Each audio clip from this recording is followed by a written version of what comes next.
Being as it is 12 after 2, we're going to go ahead and get started, and we're going to start with a presentation that doesn't require council action to begin with. So with that, Mr. Lidd, could you please read item 7? Item 7 is a presentation by the Los Angeles River Revitalization Corporation. Wonderful. I'd like to welcome, I think Miguel Luna is here for the presentation. I'll be clicking the button. You'll be clicking the button. Oh, great. And we are now joined by my colleagues Tom Labange and Joe Buscaino. So please come forward for the presentation and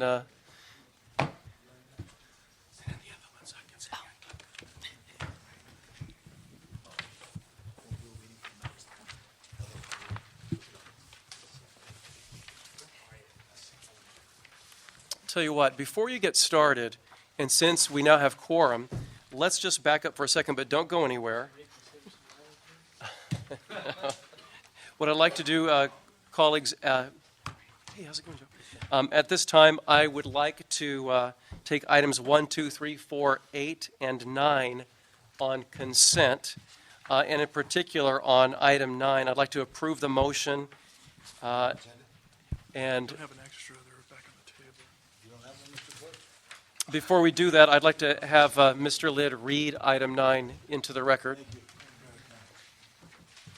Item 9, motion Labange O'Farrell relative to the assignment to the Greater Los Angeles Zoo Association the right to apply for Proposition A City's excess funds in the amount of $372,500, which are available from the Los Angeles County Regional Park and Open Space District for the 3rd Supervisorial District of the County of Los Angeles on condition that such funds are used for the completion of the Los Angeles Zoo lighting project.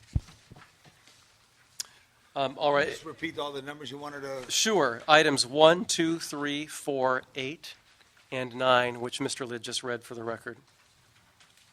Got it. And there's a substitute direction on 9? Right. What I'd like to do, colleagues, is approve the motion and instruct the Zoo Department to meet with GLAZA, that's the Greater Los Angeles Zoo Association, the CAO, CLA, and City Attorney to work out any and all issues regarding how the use of the funds will be implemented if there are no objections And this is for zoo lighting, standard for- lighting, not for holiday lighting. for zoo standard lighting. Yeah, very good.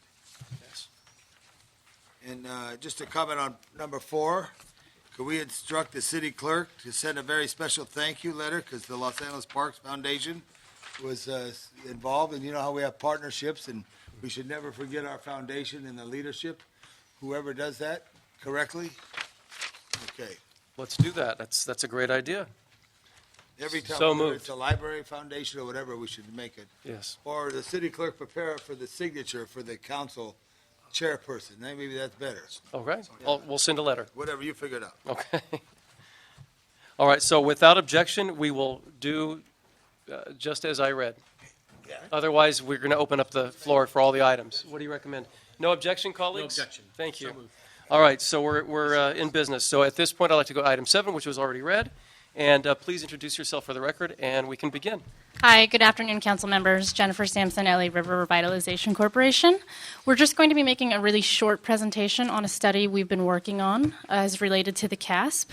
Some quick history. In the very early days of the LA River Corp, we applied for a grant from the state through the Prop 84 funds. That was in 2011. We got notice of the award in 2012 and were able to start the project and draw down the money in 2013 with our wonderful partners, Perkins and Will, taking the technical lead, and Dake Luna helping us reach out to the community and get really fantastic input. So Prop 84 is meant to meet the state's strategic greening growth goals, and basically anything that looks at how to reduce greenhouse gas emissions and provide multiple benefits qualifies for the funding. And so we proposed a study of the feasibility of urban agriculture in the Cornfield Arroyo specific plan area. And our work is based off the LA River Revitalization Master Plan, the U.S. Army Corps of Engineers Arbor Study, as well as the Cornfield Arroyo specific plan area. We also did take into account the Northeast LA Riverfront Collaborative Plan, as that was being moved forward at the same time as ours. So we like to think that everything lines up very well and very clearly, and we'll just go to the slide already, the partners that we worked with. So just a quick note on methodology. First thing we did was did a baseline needs assessment. We looked at everything that was existing in the CASP and things that could be improved as relates to urban agriculture and the new CASP zoning. We got input from the community and did several outreach meetings. We had technical advisory committees, we had a community stakeholder committee, and we did several community workshops where we got input on what could be done via urban agriculture in the CASP. So our team consisted of these esteemed people you see on the screen, many people from agencies, Bureau of Engineering, Department of City Planning, Food Policy Council, anywhere ranging to business leaders and notable community members. So we really enjoyed a wealth of input and information from these people who really made this study possible. And my name is Lee Christie from Perkins & Will, and we'll be going over some of the specifics of the plan, although we know we have a short time, so consider this a teaser, and we would love to come back and do a more in-depth presentation. Sure. But in terms of the study area, a few of the critical factors that came to the forefront when we were talking about urban agriculture in the CASP is the jurisdictional overlaps, in particular looking at the NELA, and how the goals are actually very synergistic, and that was a great thing. There are some environmental conditions. We anticipate some soil issues possible, particularly around the freeways, some particulates in the air, but we think we have proposals where urban agriculture can still work wonderfully with these. Transportation infrastructure, there may be some gaps that we can look at closing, both in terms of freight, pedestrian, you name it. And the condition of the urban fabric is varied right now, but that's actually an opportunity we see. And I think that's it, so we can go to the next slide. So once again, the snapshot of recommendations is given what we heard from the community and given what we heard and understood from the various analyses that we did is for this particular area, we really think you need to define urban agriculture in the broadest of senses, which means it's not only about cultivation, it's also about processing and distribution. The area is low on available fresh food produce. There are some efforts already existing for backyard gardening. We think you can build upon those. And there's definitely a desire for more local access to fresh food and jobs in the area. Those were all things that, in the note down here is take chances, thanks in part to the CASP and this rezoning. This is a unique area of the city with unique opportunities to test out new project types, business models, partnering strategies, and community development. Next. So this is a 660-acre study area, and this is a grant application. And so between those two, plus in order of able to prioritize what we wanted to do, we're really looking at network nodes of catalytic development, not trying to address everything all at once, but really looking at setting up a connective framework and then capitalizing on what's existing there already. Next. So just like I said, the teaser, 4 of the catalytic areas that we're looking at, in addition to green infrastructure and the greening of streets, which meshes with what the Bureau of Sanitation, street trees, street services, city planning, et cetera, are trying to do, is Node A, the Avenue 26 Community Food Hub near the Lincoln Cypress Station. Next.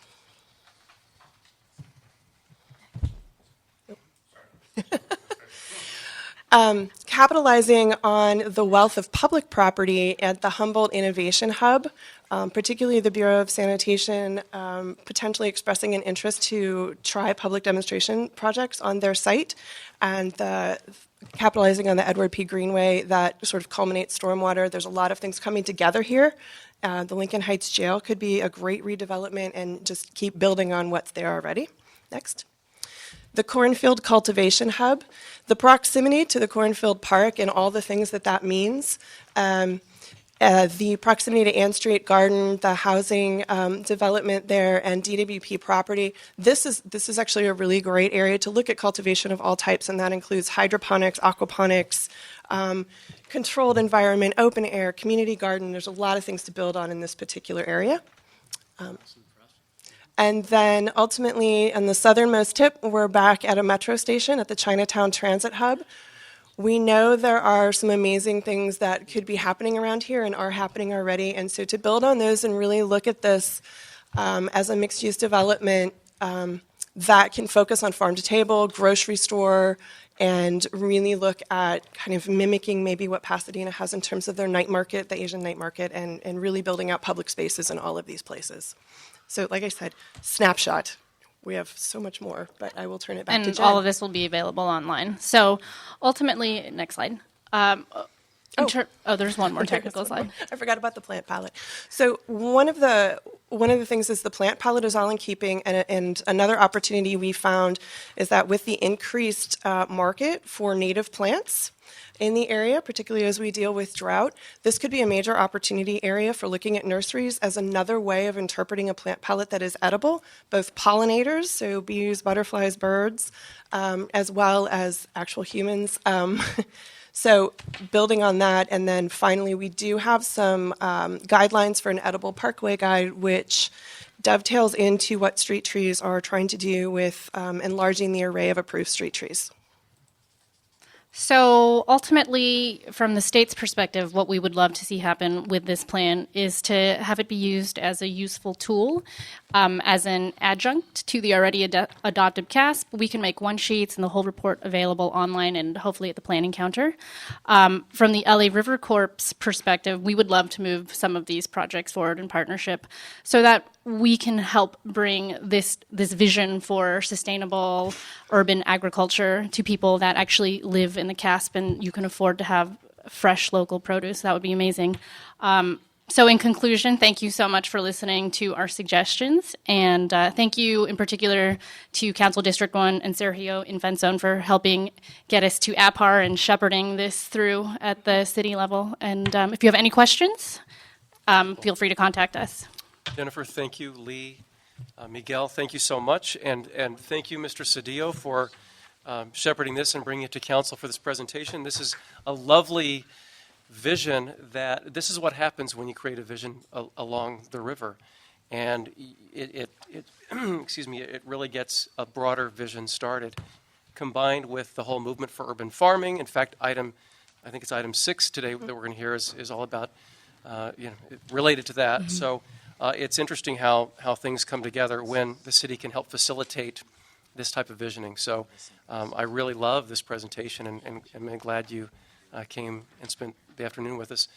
So with that, colleagues, I would like to turn it over to our colleague, Mr. Cedillo, since he brought this forward for the committee to start with. Well, we're very excited, obviously. Thank you for the report. And Sergio's done a great job working with you. Sergio Infantson for the audience. And just very pleased to see this type of report. We may have some rare opportunities just because of the uneven development of the city and where we're at, obviously with the river and the proximity, and then the development of all the other areas around there. So hopefully creates the ambient that we wanted for the development of that part of the city. Thank you. Mr. LeBon? Well, Mr. Cedillo, thank you. I just wanted to, what do you think about high-speed rail and how do they move through there? Because I think that's real important. Councilman Labange, I don't know much about it. I only know about the There's a urban train ag. that goes from San Francisco to Los Angeles, and we get there. It's just a little bit longer than your nice report. It was a very nice report. I just wanted to put on the table, there's a use that's very important. And there's also transformation that's very important. I would like to see, I'm just saying it publicly here, and I know I have to discuss it with some members of council, more recreation for our young people, and also water park. Now they got to drive an hour. I don't know where the nearest water park is in Pomona. Why don't we have a water park in Los Angeles for the young people in some combination there is? And the other challenge is in the wilds. I'm a Griffith Park guy. If you do plant food, the animals will eat it. So there's one thing that you have to deal with. I do like there's a right off Huell Hauser, the late great Huell Hauser. He found, I think, on Solano and that all garden which needs love. So find places that need love and give love. But I did want to say, Edgar. Edgar is your who's the big cheese for the river? Omar. Omar. I can tell him I mispronounced my own name, so I apologize. I'm moving too fast. But look at those issues, as you come together with all of that. And the other thing, too, is in some part of the city, we have to have our city yards. And the North Central sanitation yards there, and they're important to everybody. And now people come in and they do studies and say, well, we can remove the yard. It's very difficult to remove the yard, at all, because it has to be somewhere because it's central to every other part of the city. So if you kind of look at that, working with schools, though, I think it's a big key, whether it's Nightingale, which is right in there, and Cypress Avenue School, and all the Glassell Park, great principal there, et cetera. I think you got the thoughts. But I really think we have to be fair in the sense of this process, because there's this railroad that has run for over 100 years through there, 150 years, whatever it's been. And if this new railroad comes, which is an economic engine, how does that play in? Thank you, Mr. Chair. And Mr. Cedillo, thank you, Mr. Cedillo, for your very great leadership on all this area and transformation in this area of the city. Well done. Mr. Buscaino. Thank you, Mr. Chair. And, I had the opportunity to travel to Asia with the mayor and Mr. Cedillo, and every city that we visited in China and South Korea and Japan in that 10-day trade mission had water and redevelopment around the waterways. In fact, our sister river that we visited in South Korea, just the transformation of that area brought in retail, commercial development just based on this waterway. And very similar to what we're trying to accomplish down at the waterfront, the LA waterfront at the port. We're seeing the vision, and we hope that we implement this vision soon, because this is something that Councilmember Ed Reyes championed when he was here, and we just can't delay any longer. I just want to congratulate and acknowledge Mr. Cedillo, Mr. O'Farrell, Mr. Ledbanj, who've all been part of this movement. And I'm just pleased to be also to join the choir here and to be supportive of this transformation that we so need, and knowing that these federal dollars are coming in. All I ask my colleagues is support what we're trying to do down at the waterfront as well, because it's very similar. Prosperity begins at the waterline, and we're going to make some significant headlines here by doing what's right along the waterway. Thank you. Well said, Mr. Buscaino. I'm going to borrow that. Prosperity begins at the waterline. I like it. Right? It's great. So just want to acknowledge also, Jennifer, you mentioned the NELA Collaborative. They're going to report in committee probably by next month, certainly by February, on their recommendations as well. They made their initial presentation on their findings, but they're going to come back and report on recommendations. And also, what you do here, everything we do, we're creating a template that could have implications along the entire 31-plus miles that's in Los Angeles, all the way down to the waterfront. So it's important that we all support projects no matter where they are along the river.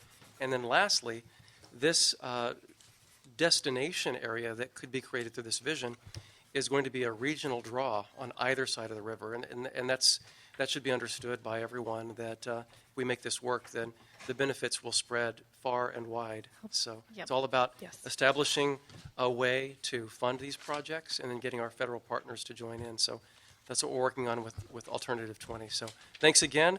This has no action, just a presentation, but we will hope you'll keep us posted as this evolves. Definitely. We will. Thank you. Thank Thank you. you. Thank you so much. All right, Mr. Litt, I'd now like to go to item 5 on the agenda. Item 5, continued from October 27, 2014, CAO reports relative to the Los Angeles City Health Commission. This matter has also been referred to the Budget and Finance Committee. All right, and we have comment cards on item 5. Have you received any additional cards? Nothing more. All right, having said that, we are going to begin with Laura Gutierrez, followed by Adam Cohen. Laura was just here. Did she step out for a minute? Okay, so we'll start with Adam Cohen, and then we'll go with Bradley Hertz, and then Laura afterward. Good afternoon. My name is Adam Cohen. I have a master's in public health. I'm getting my PhD in public health. I'm here on behalf of the AIDS Healthcare Foundation. I just want to say thank you very much for this revised report, and we're very, very, very happy moving forward protecting LA City and public health. Thank you. Thank you. All right, we have Bradley Hertz. Good afternoon, council members. Bradley Hertz of the Sutton Law Firm on behalf of the AIDS Healthcare Foundation and Michael Weinstein. We want to thank the CAO for the December 5th follow-up report and for following this committee's suggestions in moving forward with city council appointments of commission members, a staff member from the city clerk, and necessary amendments that may be appropriate for the city council to make. So we thank you and very happy that this is moving forward. Thank you, Mr. Hertz. And it's my understanding that Laura Gutierrez nor Whitney Ingram are going to speak. I just want to make sure that's correct. All right, so we'll file away those cards. And we have Jaime Garcia.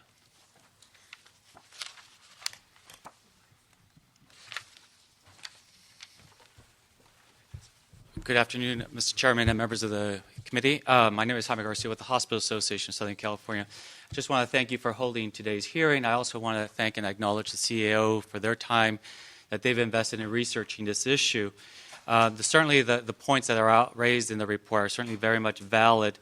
And moving forward, I think we would continue to be interested in knowing exactly the scope of work, because I think in the memo it's certainly a bit broad. And I think also the funding mechanism for this commission, I think, is something that we're very much concerned about. Although I know that it's going to be a year that this committee will, over the next year or so, they would look at what their scope of work will be.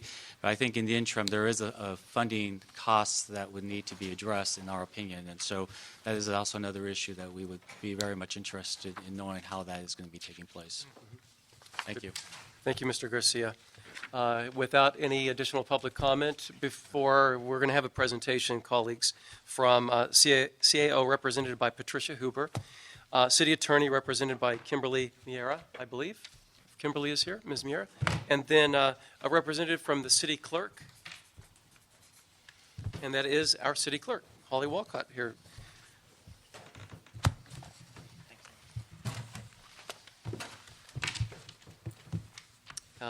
And please begin. Good afternoon, Patty Huber from the CAO's office. At your previous meeting, when you considered our first report, you asked us to come back and revisit the issue and come back with as streamlined a proposal as we could. That is the report that is in front of you today. In the report, you can see we have included excerpts from the ordinance, specifically related to the basically scope of work that is required by the commission as relating to their attendance at meetings and the various health services plans, strategic plans, contract review, and other reports that they will have to do. This is as the ordinance was written, so that is the scope of work of this commission as adopted by City Council based on what the proponents put forward in their initiative. That is what this commission is responsible for doing. There's no question about that. That's what they have to do. It is an extensive scope, and it is somewhat specialized in nature. It is not something that the city has people with experience or expertise in floating around in the city necessarily. At this point, the report is recommending to appoint your commissioners. We're recommended assigning it to the city clerk's office, and there are some reservations there, and we totally understand those. I do want to be clear in saying assigning it to the city clerk, there is still the issue of how to pay for the commission. That still exists. There are no special funds in the city that we have been able to identify that are eligible to pay for this work, which means we have to use the general fund. The ordinance says we can't use the general fund. So the report does not authorize a position for the city clerk, and the city clerk would not really be able to support the commission until the funding issue is resolved. It just needs to be resolved. It does instruct us also to come back once the commission is appointed to continue fleshing out what additional staffing needs are required. While this says just the one position, that is strictly for administrative support in like scheduling meetings, putting together agendas, putting together very administrative type work. It is not to do any of the work that's outlined in the ordinance. That's not work that the city clerk can do with the one position that is identified. Our office does not believe that the work that's identified in the ordinance can be done without additional staff resources, but we're saying we can work with the commission to figure that out, and then once the funding issue is resolved, we can come back with further recommendations. And if you have Additional questions. comments? No, we don't have any comments, but if the committee has any questions, we are available to answer those. All right, thank you. Ms. Walcott? Holly Walcott, City Clerk. As Patty mentioned, that we do have some reservations. Obviously, what the Council and Public Services Division does for the City Council is tracks all council and committee meetings. So that means we do not have a commission infrastructure. So that would have to be developed as Patty mentioned, and also that clearly we don't have any health background. So what we would prepare to initially offer with just the one position would be, just as she stated, administrative meetings, and really that's it. Okay. All right, so a few questions here, and that is, Ms. Huber, you went here a little bit, but can you further articulate in relation to what the duties by charter would be in relation to the ordinance that we've adopted, and of the commissioners, that is. Okay. And then, Ms. Mira, the legal framework therein. Okay. This commission was created solely by ordinance. So I would have to defer to the city attorney because I don't believe there are any charter relationships, but I'm not a charter expert either. I always ask the city attorney those questions. Sure, okay.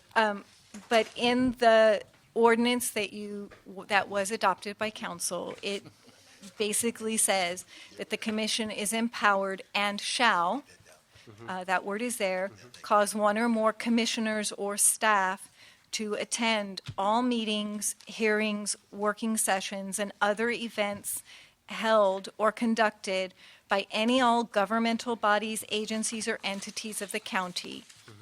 That's very, very broad. Right. That encompasses, I mean, a couple of the public speakers talked about public health. This encompasses the hospital system, mental health, potentially social services, emergency response services, anywhere where health decisions, health discussions, decision-making, policy-making are being conducted by county agencies. And it became clear at the last meeting where this was itemized or agendized that we needed to further refine that in order to move forward constructively. So that's kind of where we are.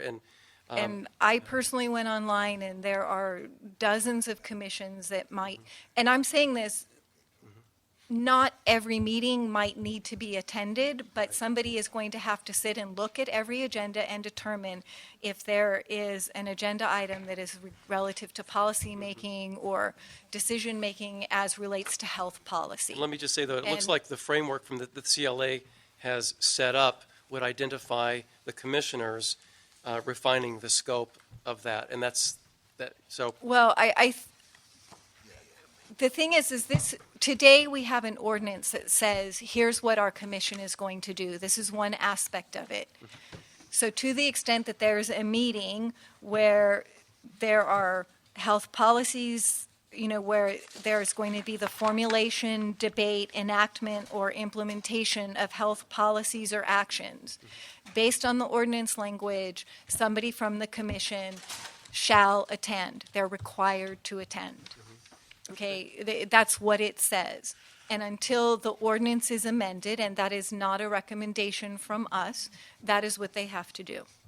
Okay, the only ordinance amendment that our office has indicated needs to occur is relative to the funding, because until you can pay for this, it's going to be hamstrung.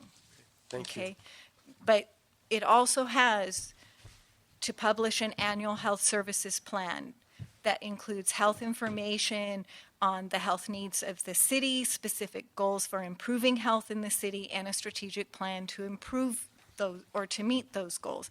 That is not a small task. Right. That is a very comprehensive, if it's well done, which I believe we want, that is a lot of work. Thank you. I don't think that's lost on any of us. So, okay, thank you, Ms. Miura. Yes, I really don't have anything to add to that unless you have any follow-up questions. All right, charter. You wanna address- Are you asking what the commission, what commission duties would the charter might regulate? Is that what you're asking? Exactly, the duties therein. Well, this is a commission that is being appointed by, as you know, by each council district. We don't think that Section 501 or 502 of the charter applies. We don't feel that that this is a commission that is advisory to or manages a department or an appointed office. So we feel that 501 and 502 do not apply to the commission. Okay, while I have you, the fifth recommendation is confer with city attorney regarding options to amend the ordinance and request the city attorney to prepare and present an amending ordinance as needed. So can you take us through what that process would be? And I'll just provide And the also, clarity. Let me just real quick, let me finish. To amend the ordinance and to remove the funding restriction. So we're locked into this funding restriction as well, which we're trying to break through so we can get this commission to work. And I'll Did you provide the one point of clarity. That recommendation was specifically speaking to amending the ordinance on the funding issue only. Right. And nothing else. Our recommendation could have been more clear there. I think if you read the report, you'll understand that that's And I what it was. did, no, I get it. So you're removing that? Well, no, I want the city attorney to refer to that, what that process would look like. That process, this committee can amend its recommendation to recommend to city council that they request our office draft an amendment. And then we can have a very short turnaround time for that. Okay, all right. Terrific, because one of the recommendations is to appoint the commission, which I don't want to get ahead of myself here, but would like to move forward with that, and that's why I wanted you to come back in short order, so we could at least get that moving along while we address the other, issues associated with the ordinance we adopted. All right, and with that, I know this is the last comment card. We're going to close the comment on question 5 because we've already, assembled the panel here. So, and so we're going to have colleagues ask questions. Then I'll bring up the last comment card. So please remain, and Mr. Buscaino. Thank you, Mr. Chair. On the commission expenses piece, we received a letter from the the AIDS Healthcare Foundation attorney that suggested that we withhold our fees to the LA County to pay for. We have annual fees that we pay to LA County. Is that feasible? We looked, and there are instances where the city does make payments to the county for services rendered. We were not able to locate. I'm not going to say they don't exist, but based on our review, we don't pay. For instance, the county provides the Department of Public Health and provides those services for the city. We don't pay for those. We technically have a contract, but it is a no-cost contract. So there are instances where we pay fees either for permits or we remit grant funds to them because we're the administrating agency and they're a subrecipient of grants. So I'm not saying we don't give money to the county in a variety of ways. I have not been able to locate anything where based on doing a review of a contract, a health services contract, because I believe that was the construct from the letter that would then generate savings. I was not able to locate any such kind of fee that we're paying where that would generate savings. To the extent that savings are generated, I'm not saying it won't happen. It would also go back to its appropriate funding source, and it doesn't change the fact that the only place to pay for this is from the general fund. Got it. So it would have to generate general fund savings, and we would just be using general fund to pay for it. And obviously, this ordinance was in response to an initiative petition. How much, knowing that, how much leeway does council have to modify the ordinance before us?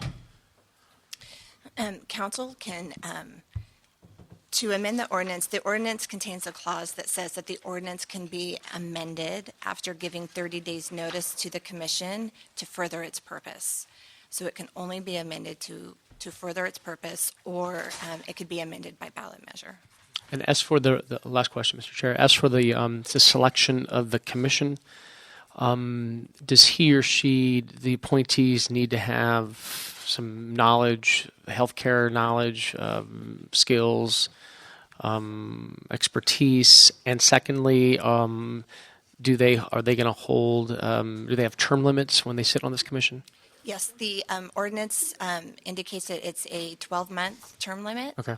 And the ordinance does not specify any specialized knowledge. I think the only comment that I would make relative to that is the scope of work that they need to undertake. And in the construct that's in front of you, where they would have one administrative staff person, they wouldn't necessarily have to have some ability to do the things that are in this scope of work, because we're not providing them any other staff that would have or supplement in that area. We did talk about that in our first report. We came back with our de minimis staffing report for your consideration. But we think that expertise would be helpful. Although I support this, I just struggle with the fact that here we are going to initiate this commission, yet we don't have alternate funding source that can be used to fund this commission, especially its operating costs, and that the CAO is completely unaware of any savings that can be used to generate these funds. So understand, Mr. Chair, my understanding is looking at ways to exclude the funding source moving forward on this ordinance? Or at least to remove their funding restriction, which is locked in. This is me. This is sort of the way I'm looking at it. It's put us in this sort of catch-22 situation with this that we want to unlock so we can get Move moving. forward on it. And it's also important to note that it was dual referred to Budget and Finance and our committee. It's my mission, because we've been instructed unanimously by our colleagues, to get this off the ground so that we do our work within this committee while we contemplate the minimum budget requirement for at least getting the committee functioning. And that power will lie within the Budget and Finance Committee to unlock those funds so that we can start addressing some of the challenges of the ordinance, and the commission can actually start the work. Did I paraphrase that fairly decently? That's kind of the way I see it. So I feel that in order for this to be effective, we need those dollars so that we keep the ship rolling, and so that the commission has the necessary tools needed to move forward on what we're all trying to accomplish here. agreed. Colleagues, Mr. Labange. Just for the record, I think in 1970 we discontinued our hospital. We had a Department of Hospitals, or what was our department? Department of Central Receiving, or what was it? I don't know about. We had a health department. We had a health department, I believe, and it was in the 60s that we I think it was contracted with the county. 1970, whatever it is. The City Hall South is the City Hall's health building. And so in the 88 cities in the county, I think Long Beach, Pasadena, Vernon, and Commerce are the only cities that have their own health department on this issue here. Because of an interest, which is good, we've developed this here. And I think if we look at it, members, there's things that matter: public safety, public education, public art, like the library system, the park system, all that stuff. But public health is something that we don't control. Someone's got to stand up and say they want it. And it's either got to be a mayor or a CAO or a department. And I don't know, someone's got to say they want it. Now, there's another committee, which you're on a committee, I believe, the County City Committee for Native American Affairs. I'm not on the committee. But you're aware of that committee. I'm not on the commission. How does that operate? And how does it get funded? That's a city-county committee. That's something It's city, county, and it's largely funded through Bureau of Indian Affairs. Okay, by the federal government? Okay. So what are some other committees that are city-county that we have? Or do you know? I'm unaware. You're not aware? I'm unaware. Okay. You're not aware? Okay, that's all right. I can't All right, think yeah, of any. and off the other thing, top too, of I my just head, say, but members- Generally, we have HACLA, which is Right. a joint city-county, and the city provides general fund, and the county provides general fund. And Right. it's dual funded. This is not, this is solely a city commission. That's what the ordinance. Does anybody have any other cities? Does Compton have a health liaison, or does anyone have a liaison, or they all depend on the county health department? And the challenge that we have, Long Beach has their own department totally, but the county doesn't provide. Does anyone have something similar that we're attempting? Because here's the situation. It's a multitude, and this morning I was over at the health building because of the fire. There's a multitude of things. It's not just individual health, it's industrial health, and all the way down the line, and so many factors that it's not an easy thing to be. And I know this is something that we made an ordinance on, Mr. Chairman. The more I think about it, and even I think 15 may be too many, and rather have it 7, like 1 through every planning area. Everything should be by 7, as the city planning is divided into 7 areas, I think. That's, I'm just throwing out there, but someone's got to say they want it. And Holly, I think everything should be in the clerk's office, but we should give you funding for it. Because information is knowledge is power. And if all the information comes through one office, that's where you go. So I just think, what's our time frame here, Mr. Chair? Well, we're about to make some recommendations, but we've got to hear from Mr. Cedillo if he has questions, and then hear from our other comment. But I'm going to make some recommendations on what I see as a way forward.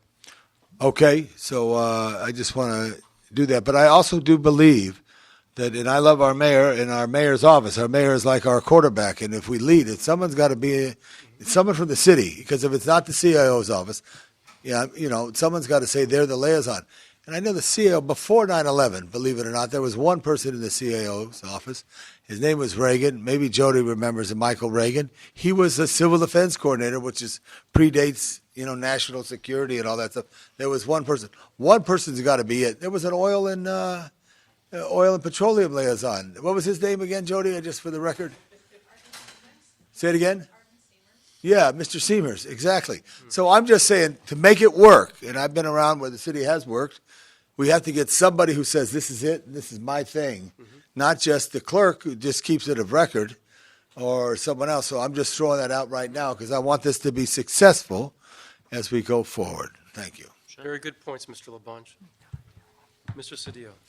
I think Mr. Buscaino and Mr. LaBonge have indicated that this is a question for us of not just process, but of substance, and substance requires funding, and we have not worked that out, and we have to reconcile that. That's it. Thank you. All right, well, thank you so much for your presentation, answering our questions. We have one comment card from Eduardo Martinez.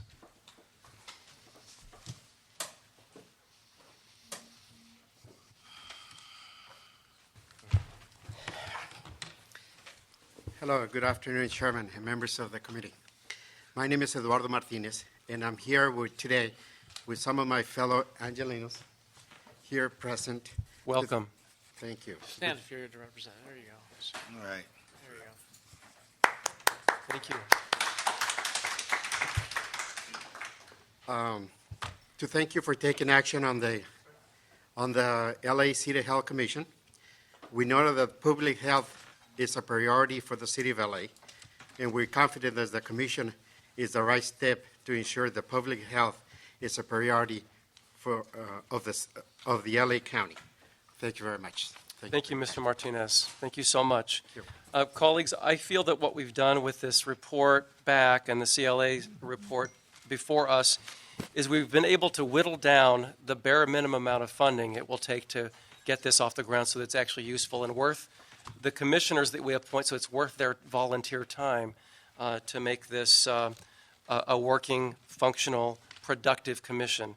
And so with that, what I would like to do is move to approve the CAO recommendations 1 through 4 as is from the, CAO report, not CLA. I think I got that wrong. And recommendation number 5 with additional instruction to request city attorney to amend the ordinance to remove the funding restriction. That is the tool that will unlock the restriction and get us to that bare minimum funding amount we need to get the commission off the ground. So that's what I would like to do to move this forward. And as I mentioned before, the funding piece will be pending with our Budget and Finance Committee. It was already dual referred. So this moves it forward to that next critical step. And then I think through this very informative report it provides that window and that way forward that we've been looking for. Mr. Chair, for clarity, Yes, sir. that would be the December 5th, 2014 CAO report as far as the recommendations are. That would be the one. Thank you. Without objection? Well, I just, Comments? yeah, just, I want to make sure we don't go beyond our scope. This goes to budget. I think the referral to budget is appropriate. I don't know if we want to be telling budget what to do. I think it already is, though. Maybe, It's already been referred to Budget and Finance. so, So I don't want to go beyond our scope, maybe a recommendation, but we'll have the committee.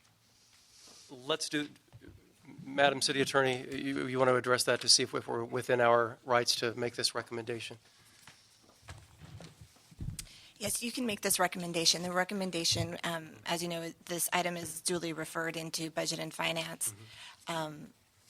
Then it will either be waived or Budget and Finance will follow in the recommendation, and that recommendation will be made to full council, who can take action on it. Terrific. Thank you. Thank you. Thanks for the clarification. All right, colleagues, without objections, we will make that recommendation forward. Yep. Terrific. Could I ask the CEO one question? I want to ask Jody. Jody, get up here because of your experience. That's one question. Did I make sense to what I was saying to you? Do you understand what I was saying? Yes. There's got to be someone in the CEO's office or the mayor's office, citywide, because it's a citywide issue, and how it relates to it, and make sure we do the right thing and not overstep, as Mr. Cedillo said. Thanks so much. Say hello to Pete. Okay. We're good. All right, so we are complete with that item. And we will move to item 6. Item 6, City Attorney Report and Ordinance relative to amending the Los Angeles Municipal Code to regulate the propagation, cultivation, raising, growth, and sale of genetically modified organisms. Additionally, we are in receipt of a second ordinance that has been presented to us in committee here. And additionally, this item has also been referred to the Energy, Environment, and Planning and Land Use Management Committees. Thank you. And I understand we have our colleague, Paul Koretz, is still in the room. Thank you. Yes. I thought I saw you earlier.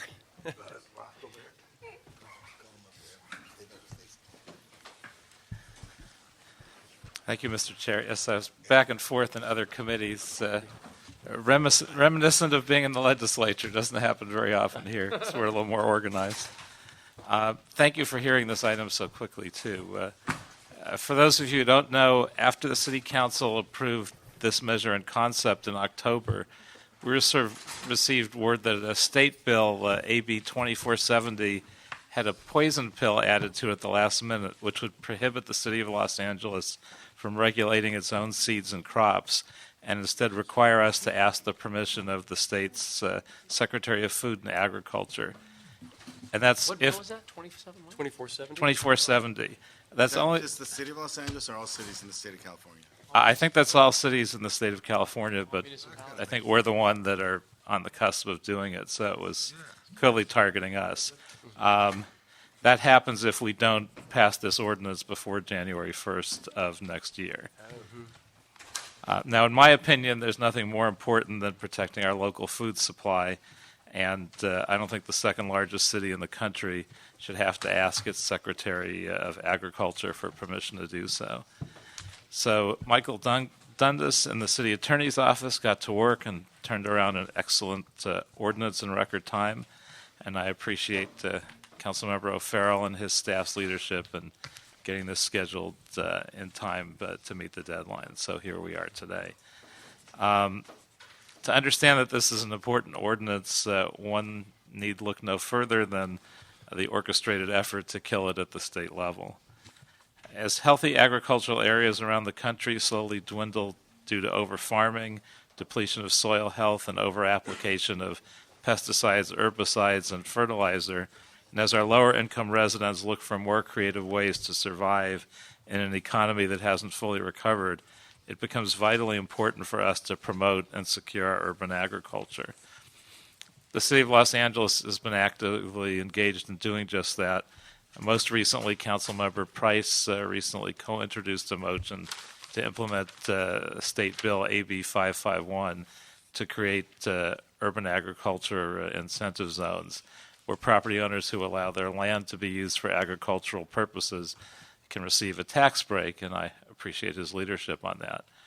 This will help protect urban farmers from being sued by pesticide companies for patent infringement or from their losing their organic designation. For instance, if an organic farmer were to grow organic corn the year after a GMO farmer had grown BT corn, it could test positive for GMOs, and this farmer could lose his organic license. Also, the council is moving to allow folks to grow edible plants and fruit trees in our parkways. The LA Food Policy Council has been pushing its Healthy Neighborhood Markets network to have fresh, healthy fruits and vegetables and all produce available in underserved communities, and farmers markets are everywhere you look. Creating a GMO-free zone will help all those folks, especially our low-income residents, because GMO seed contracts specify that you have to purchase their expensive seeds year after year. This ordinance will allow them to save and use their own seeds. This ordinance will also protect the Port of Los Angeles. Recently, the Wall Street Journal reported that U.S. corn exports to China have dried up over GMO concerns. That type of thing can have serious effects on the port. And I have a Wall Street Journal article if any of you want to see it on that subject. In terms of enforcement, the plan is to contract with the LA County Commissioner of Agriculture, who already enforces crop and seed issues in the city of Los Angeles. While the ordinance is excellent, I did ask the city attorney to make a few clarifying technical changes, which include expanding the definition of plants to include trees, shrubs, herbs, ferns, and mosses. Also, removing the phrases non-living and processed in section 196.01G so that organic seeds don't have to be irradiated, addressing animal feed that can't reproduce, and protecting small retailers if they're willfully or inadvertently sold GMO plants and they resell them unknowingly. And Mike Dundas from the city attorney's office, I think, could explain the rest. So thank you for your consideration. Thank you, Mr. Koretz. Thank you. And actually, we are going to have Mr. Dundas come up and go over the revisions. Very good. And you're going to walk us through the technical changes? Yes. Thank you, sir. To start, I'll go over Mike Dundas, City Attorney's Office, just the technical changes in the beginning that were requested and are able to be amended by this committee. The first was in the definition section, 196.01F. As the copy that was distributed, you have in front of you, it's already been changed. It adds in a definition: plants means trees, shrubs, herbs, grasses, ferns, and mosses. The second change was in the same section, but subsection G, under the exemption to the definition of seed. Section, I'm sorry? G at the top, at the 196.0 in the definition section still. You. Gotcha. 196.01G, seed. But on the following page, seed does, the second sentence where it says seed does not include those whole seeds or grains that are packaged as food meant for human consumption or that are biologically unable to reproduce through pollination or seed dispersal. This removed the non-living and processed language and replaced it with packaged. And the last change was the prohibition section, 196.02, subsection C.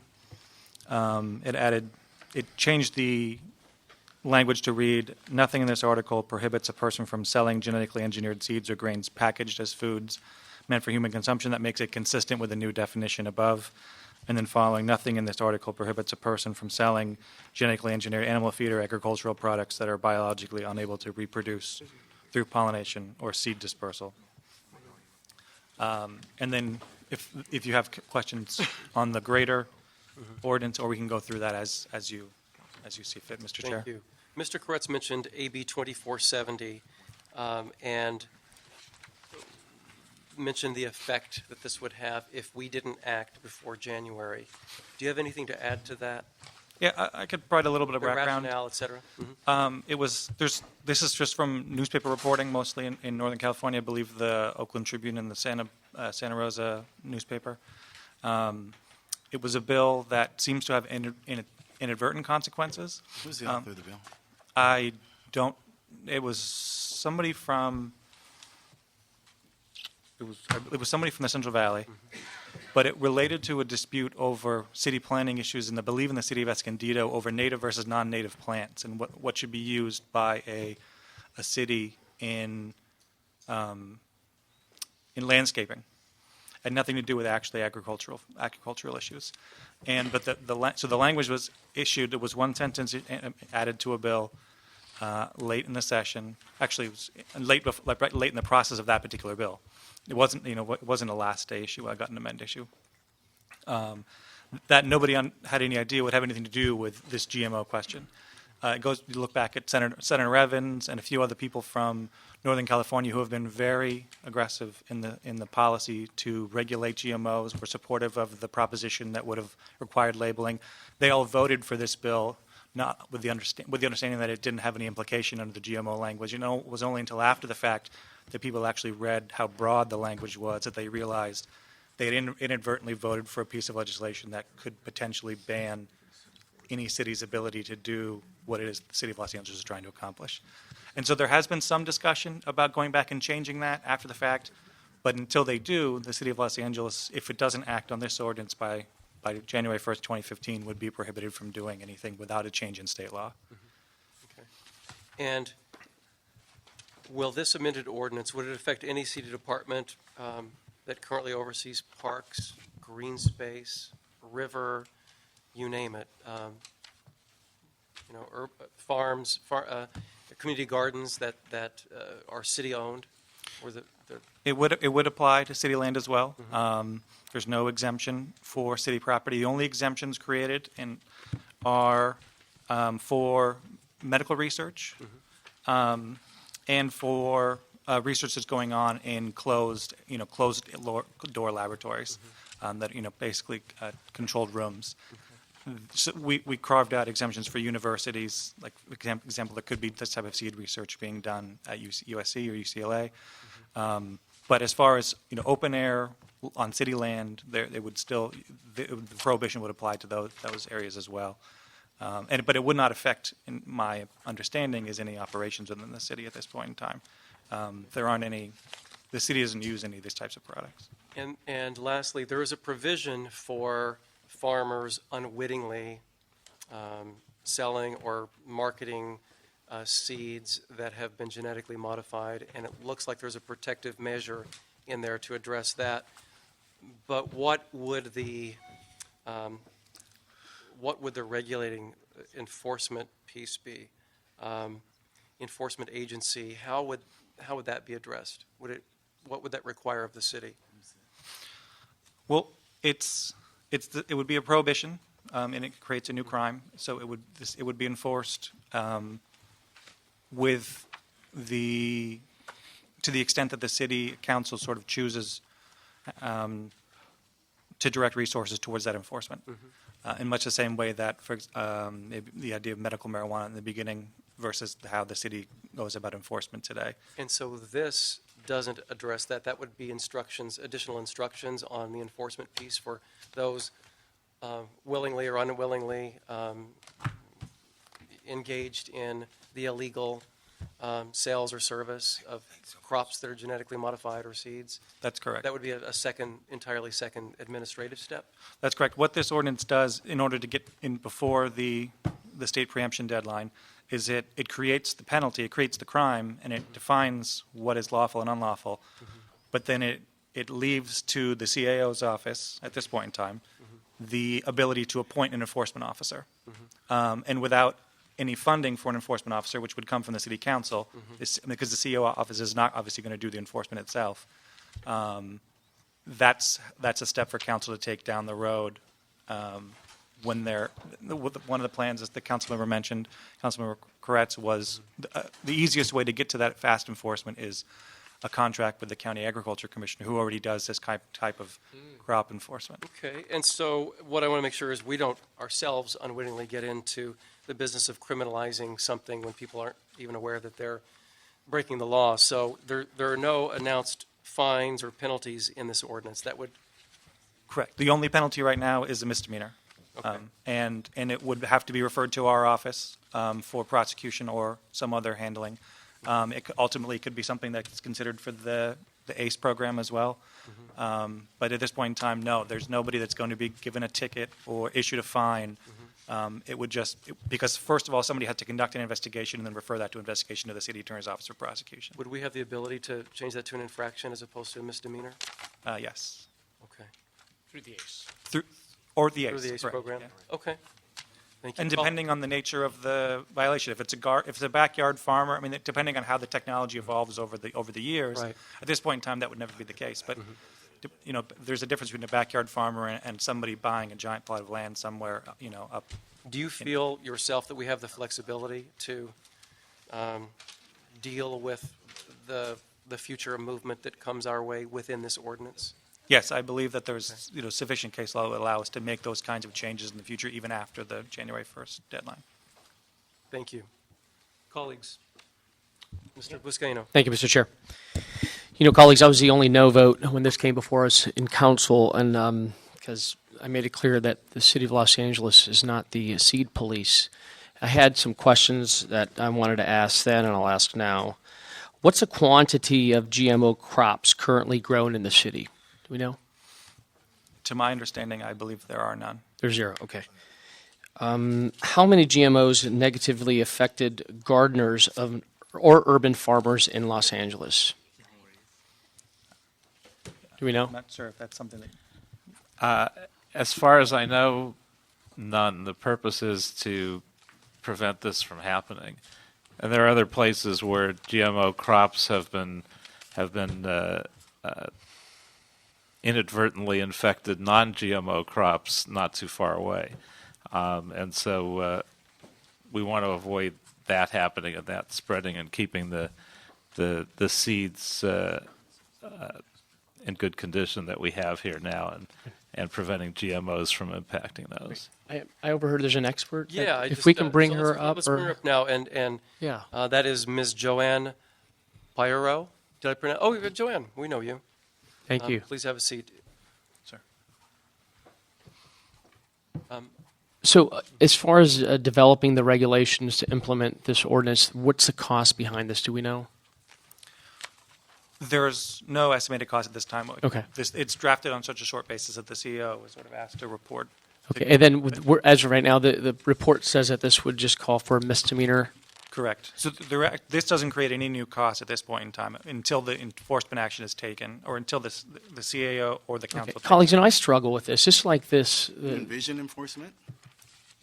Well, there would have to be some form of enforcement should anyone actually find that the GMO products or crops or seeds are being used in the city. Otherwise, it would be There will be toothless. some costs. Yeah. Unknown costs. Then. Unknown costs at this time, yes. Just like the item that we just heard before us, we're crafting policy without any substance. Yes. And this is what we have before us. I struggle, and I'm against GMOs, but feel that the city of LA is not the appropriate level of government to regulate this. We're not the seed police. Let's lean on the state and federal government to do the regulation and the enforcement, like the Secretary of Agriculture, the US FDA. I think AB 2470 makes a lot of sense, where you allow the state to do its job. I feel that this is yet another feel-good ordinance that lacks substance, and think that, we can, if you look at the report that came out last week from the CAO that released, that said that we can barely handle illegal dumping in the city, we can't meet our core responsibilities. Why add more? So knowing that we don't have the dollars to back this, I'd like to see something come back to us, the CAO, to give us some information on how much this is going to cost.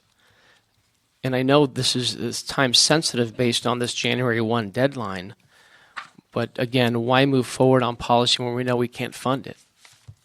Before you speaking, Mr. Kurtz, I want to give my colleagues a chance to say something as well. Mr. Cedillo? Just let me say to you, as a grandfather, these things are alarming and concerning GMOs. And Right. I think notice is one of the most important things that we could have. I think a lot of the opposition and discussion around this you mentioned had to do with people who I've worked with up north who are concerned about GMOs and concerned about notice and giving people an awareness of what there is. I was pleased to hear you say that there's no GMOs in the city, and that brings me comfort. But then it also says, Mr. Koretz, you'll recall this phrase in the Capitol, it seems like we've got a solution in search of a problem.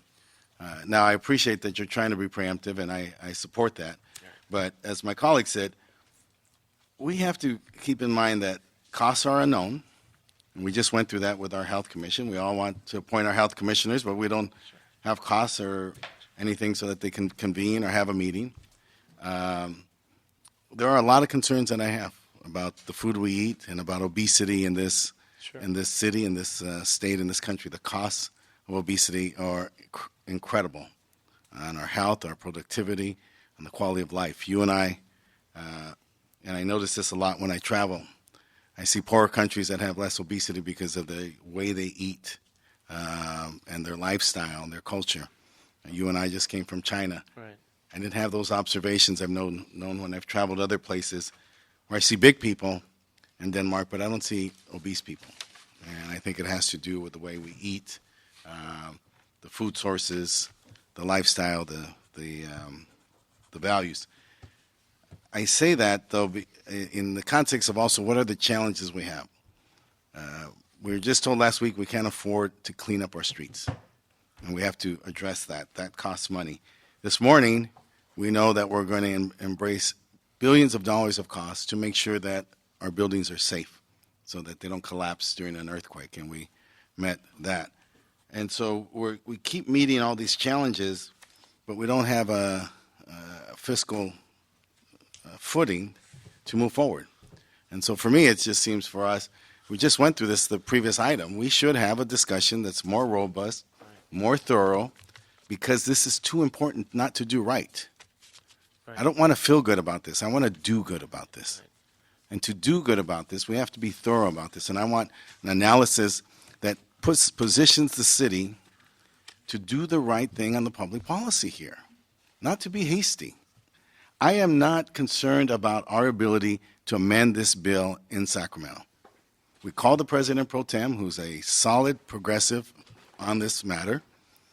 We run a bill, we get it enacted with an urgency, and before we can move this to the other 2 or 3 committees, we can change this. So I'm not worried about that, right? We do have 2 other committees that this is referred to. So we have hurdles here that are going to challenge us. And so to get over those hurdles, we're going to be urgent. And I don't want us to act, I want us to act with all due haste, but I don't want us to act in a manner that we don't proceed deliberately. And I'm the co-author of this, but I want to get it right.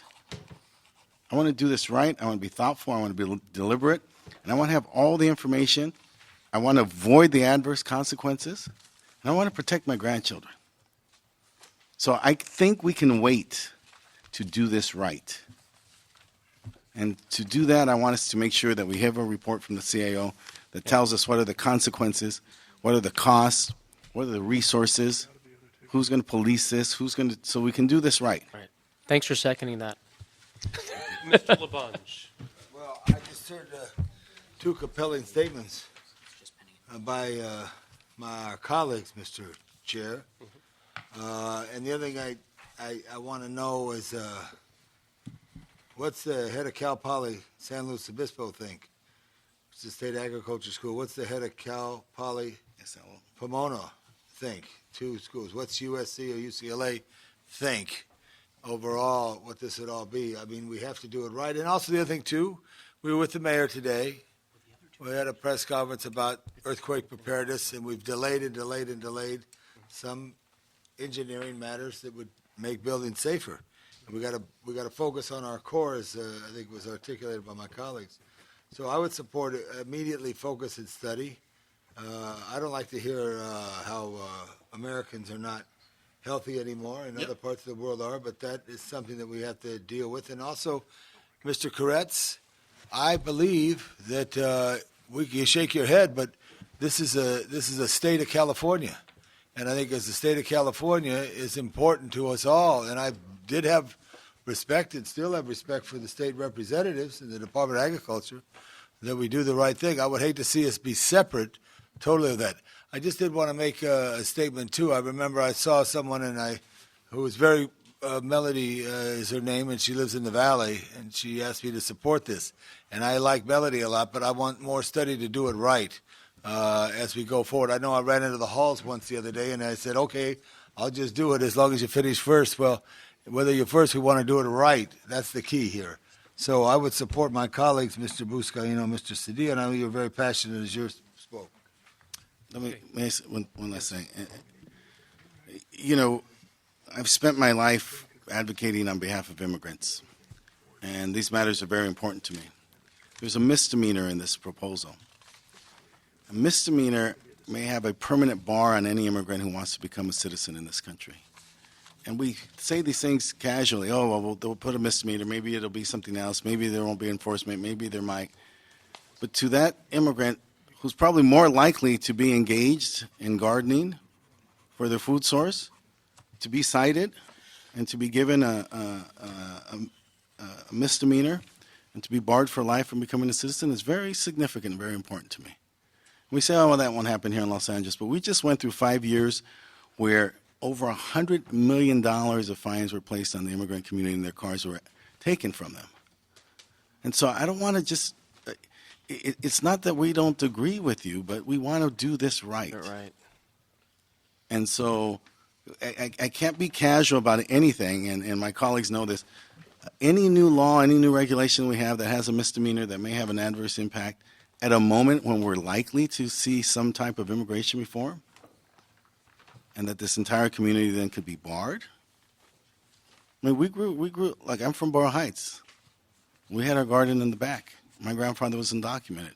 I would hate to think that the reason that he couldn't have become a citizen was because of the tomatoes we planted, or because of the corn.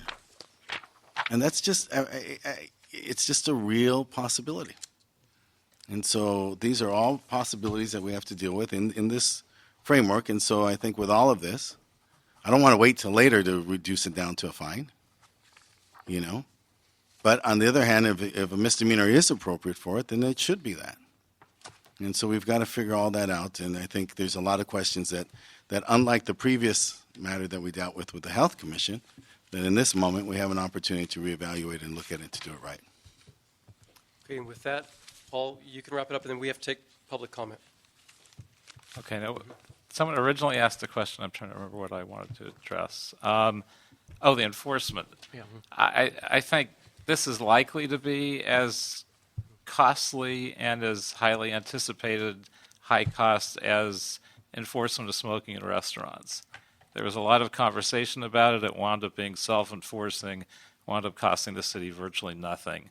I think that's where we are. If we did virtually nothing on enforcement, I think the fact that we banned it, I mean, the folks that would have to then push GMO plants into Los Angeles are people like Monsanto.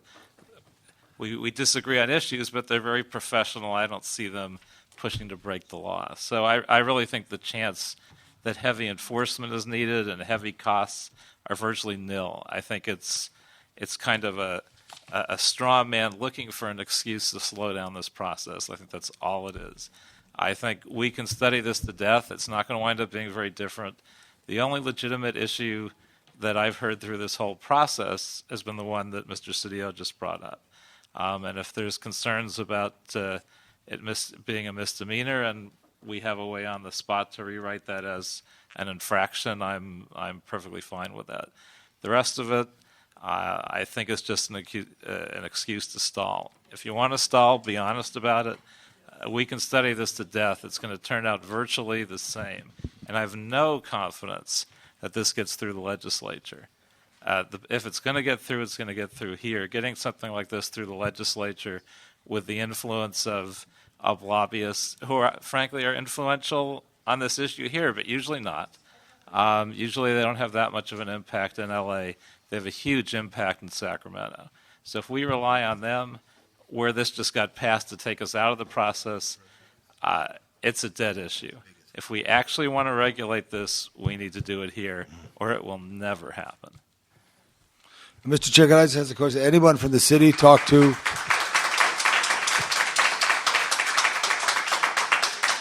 And it may be in your district, the Tapia brothers. Have you talked to them? I have not. They're the biggest farmers in the valley with the most land. So I don't know. I just think And I if think you don't talk to them, they have the most to lose by having. I don't know, but if you haven't talked to them, I think that's why we need more time. Yeah, there's a subject matter expert. We have a letter from Professor Goldberg at UCLA. There's a subject matter expert before us as well. Let's see if he's one of the speakers. I'd really like to get to all the people who have been sitting here listening to this. I'm going to move forward with that. And Mr. Chair, point of clarification. Yes. Particular ordinance under consideration, would that be the one that was submitted today rather than the one submitted earlier? Or just for clarity of the public record? there are two? Originally, Explain. Okay, when was the previous one to today? Second one, has it been So we're working on the one today. So the public comment is on the revised version that we just received. Yeah, that's the latest. which Thank was you. circulated already, right? Going to substitute, I'm sorry? going to substitute the new revised ordinance that was presented today for the one that was previously on file? Yes. Do I need to move to substitute before we hear public comment? I would Is that recommend that you do that. okay? So I move that we substitute the previously revised version of the ordinance before we hear public comment. I would, if I may, Mr. Chair, move that. Just to clarify, that's what we're based on- listening to today. Oh, just Yeah. to clarify, we're listening. Gotcha. Just for purpose of the discussion. Sorry. discussion, yeah. Mr. Chair, could I interrupt you for one last point? Yes. If we wanted to add Mr. Cedillo's suggestion of taking out the misdemeanor, my understanding is we would have to make that change before we hear public comment. Okay, I would be all for that myself. So can we make that change before we hear public comment in this committee? Okay, well then, that's what I'm terribly city interested attorney. in as well. I think we're good. Just- That we, Yeah. the piece that refers to the violation of the ordinance being a misdemeanor, that we change that to reflect that it's an infraction and not a misdemeanor. So the version of the ordinance that was submitted to you today. Correct. That's for consideration. You'd have to move to strike the word misdemeanor on page 4. It's 196.02D and substitute in the word infraction, just the one word change. What is it, 196 02, subsection D. Okay. So I move that we substitute the word misdemeanor for infraction on 196.02D of the latest draft revision of this ordinance. Chair, not to split hairs, but I think it's the other way around that you wanted to have an infraction substituted for the Yes. misdemeanor. Yes. You said originally misdemeanor. Probably my mistake. Okay. Yeah. So just make sure we're. Right. So I move that we substitute infraction for misdemeanor. Yeah. I may or may not get a second on that. I'll second that. Okay, we got a second. Thank you. Thank you, Mr. Cedillo. You didn't ask for one. You gave me an opportunity not to. All right, so having said that, let's start the public comment. And what I'd like to do, in the interest of time, since we have so many, is limit public comment to 1 minute to 60 seconds. Yeah, and what are you saying? Cub Scouts. Yes, bring What's up the your name? kids. Wait, what's your name? Come on, Zen, get up here, buddy. You okay with that, Mr. Chair? Yeah. Thank Come on you up, so Zen. much. Thank you so much for protecting the health of Sure. LA County. My name is Zen Honeycutt. I'm the founder of Moms Across America, and I represent LA constituents as well as 310 leaders in 44 states across the country. And we're here because we want to protect LA seeds and gardeners and children as well. My son Ben, Bodie, and Bronson have all had life-threatening allergies, which all have gotten better by avoiding GMOs and going organic. And what we need you to understand is that GMOs are genetically engineered either to be a pesticide or resist herbicides, and the number one is glyphosate. And glyphosate is an antibiotic. It destroys gut bacteria. And when you destroy gut bacteria, you destroy our children's immune systems, and therefore the increase in health issues. 1 out of 2 of our children now have a chronic illness in America. And we've found glyphosate in tap water, urine, and breast milk. And in our breast milk at 1,600 times higher than it was allowed in the drinking water in Europe. And my sons all have something they want to say real quick. Come here. Yeah, just say it quick. Wrap up. Take your time. Yeah, Quick. go. Yeah. Go to 2. I had a walnut allergy that used to be at 19, and now when I ate organic, it went down to a 0.2. Thank What you. kind of allergy? Walnut. Walnut. Life-threatening. Yeah. I had an egg allergy. When I ate eggs, my tongue was really itchy. And now when I eat organic, I can eat eggs, and it makes my tongue not itch at all. Good. My legs used to itch, but when I get off GMOs, my legs didn't itch anymore. Thank you. What's your name? Bronson. Bronson? Okay. Thank you. Thank you, gentlemen. So we just ask you to protect the children as well as the seeds and the gardeners. Thank you so much. All right. We're going to move forward. I'll tell you what, since you're up here, Joanne, why don't you go ahead and you fill out a 2 comment minutes. card as well. 2 minutes each. I think it's 1 minute. I mean, I got. You know something? Let's do this. They need a little more. You have a 4 o'clock. We're going to make it. 2 minutes. Let's just rapid fire. Let's go. Because you waited long enough. I think you deserve 2 minutes too. Okay, thank you. These are home-safe seeds, and before you is a solid and enforceable ordinance to protect them. This ordinance piggybacks on pre-existing seed and plant industry practices and pre-existing regulatory systems. It's been reviewed by people in the seed and the nursery industries. It has legal precedent in laws in Marin, Mendocino, Santa Cruz, Humboldt, and Trinity counties, and in the cities of Arcata and Point Arena. So Los Angeles is not alone in this. Immediately, this ordinance will protect human health, wildlife, rivers, local businesses, and neighborhoods. Long term, this ordinance helps preserve the future of our food supply.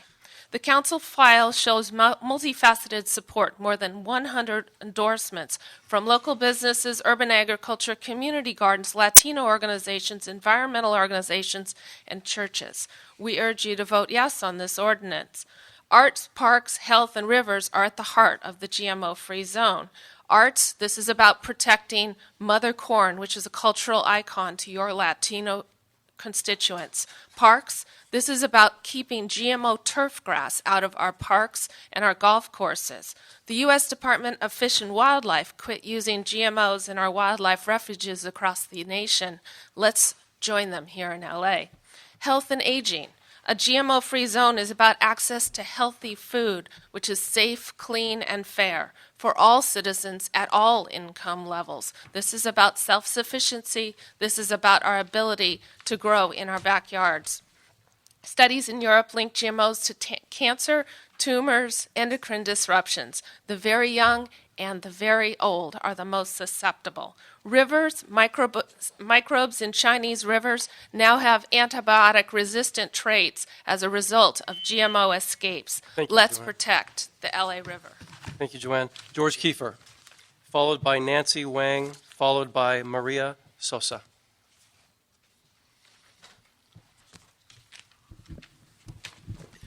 Thank you, Mr. Chairman, members of the committee. My name is George Kiefer of Manette, Phelps & Phillips, and we represent today the Biotechnology Industry Association.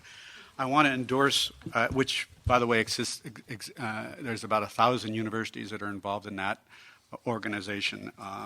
And I'm glad you're going to take another look at this, because I think when you do, you're going to learn a whole lot about these entities that are before us. You know, in other cities across the country, People are trying to ban vaccines for polio and vaccines for flu because they think they're unhealthy.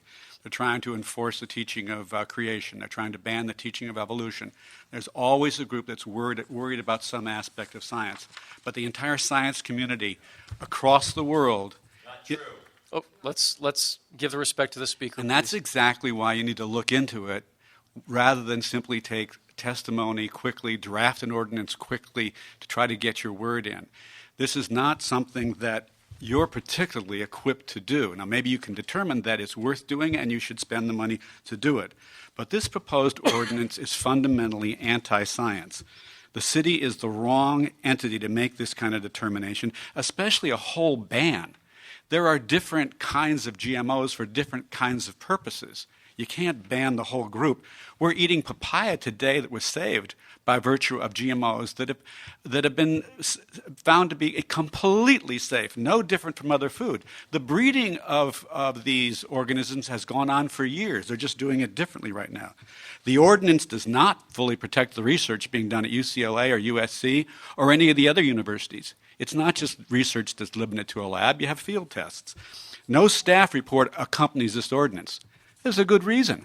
And you're going to get into a whole new area of science and judgment and regulation and cost, and you don't have a staff report from your own people looking at it.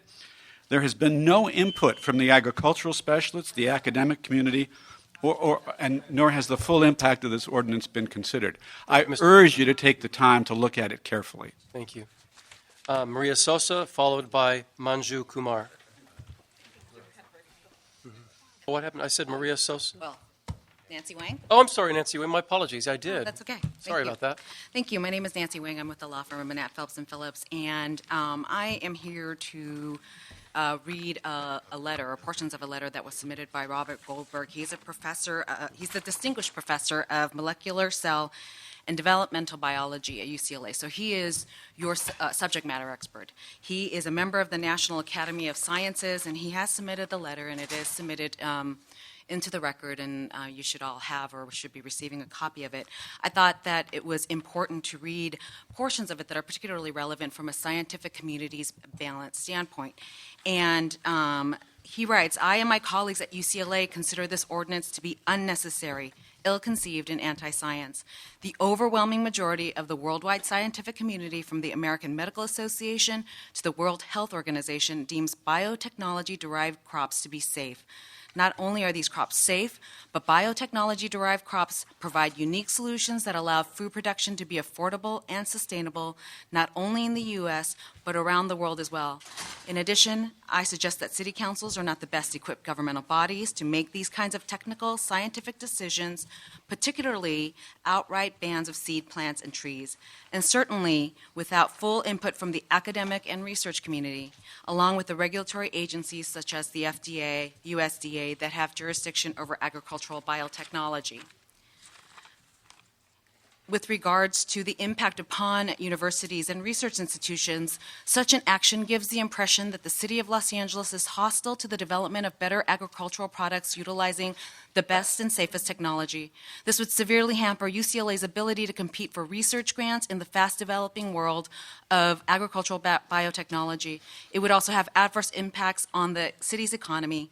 The San Francisco Bay Area and San Diego area are well known as centers for the biotechnology industry in the United States. Despite these advantages, I doubt that Los Angeles can compete. He is available. He cannot attend today, but he is available, and he's available to bring his colleagues to speak with you and to testify. Thank you. Thank you. Thank you, Ms. Wang. We have Maria Sosa, followed by Manju Kumar. Good afternoon. Thank you very much. I am a private citizen who has a Esperanza Urban Garden in the city of Whittier, and I'm here in support of the ban for my own personal medical reasons. But more importantly, I think, in all respect for Mr. Cedillo's previous comments and comments of earlier speakers, I think we saw many of the same comments back in the era of the cigarette ban. And I know some of the costs are unknown at this time, but look at all the strides we made during that whole era. We had experts and scientists and medical personnel who outright lied to the community at large. But more importantly, I want to emphasize on the whole comment that Mr. Buscano made earlier, that prosperity starts at the waterline. And we've seen historically what has happened with all these additives that have gone into our water. So if you truly want to prosper in the city of Los Angeles, I think we need to really look closely at this ban. I think historically Los Angeles has been viewed not only statewide but internationally as a city who has always been at the forefront of change and going against the populist decision. And I think you have a very pivotal role here to play, making the right decision on this ban. I just can only speak personally. I personally have had a great improvement health-wise. I've been off medications when I switched to organics, and I've been growing it sustainably in my own backyard. So I really ask for your support. I ask that you consider this. I know you have a short window of time, but I think you have the talent within the city and access to many experts that can really testify to why this ban should be considered before the January 1st deadline. Thank you. Thank you, Ms. Sosa. Manju Kumar will be followed by Randy Munoz, followed by Annette Aguilara. Thank you for allowing me to speak. I'm not going to rush what I have to say because I really don't have much to say, except that there's a lot of people that have been affected by switching to organics. The GMOs are an issue. I am a farmer. We switched to growing our own foods just because the food that was available to us in the markets was not safe for us. It's unhealthy. I don't think we should make any excuses for not banning GMOs. Eventually, policies are made based on what people want, and you here are a representative of what we want. It's very important that you take action against GMOs. GMOs are not going to be here for very long. Monsanto and all these other large companies, their time is limited, and they're fighting for themselves. And I urge you to make a stand.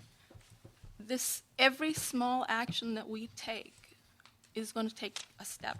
The cost of putting this non-GMO, declaring Los Angeles to be a non-GMO zone is very minimal to the statement that you're going to be making here. For the stand that you're going to be making here, this is a fight for the people. This is what the people want. We don't want GMOs. We don't want adulterated poison food to be offered to us. There's a lot of uneducated people that are not aware of GMOs. They have health issues that they're suffering from, but if you make a statement here, everyone will hear it. It's a big impact. You cannot afford not to vote against this. So I urge you to vote against GMOs, and thank you. Thank you, Ms. Kumar. Randy Munoz.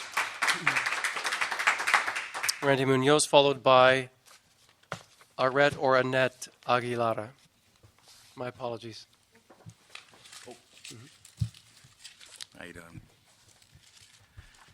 Hi. Okay, so I don't know where to begin or end. My name is Randy Munoz. I'm with the Latino Diabetes Association. And we're just really concerned that most of the people that we educate in the communities are going to be affected by this, are affected by GMOs and unhealthy foods. And I just feel, I feel guilty sometimes when we tell people, well, just eat fruits and vegetables. And they can't afford to eat organic.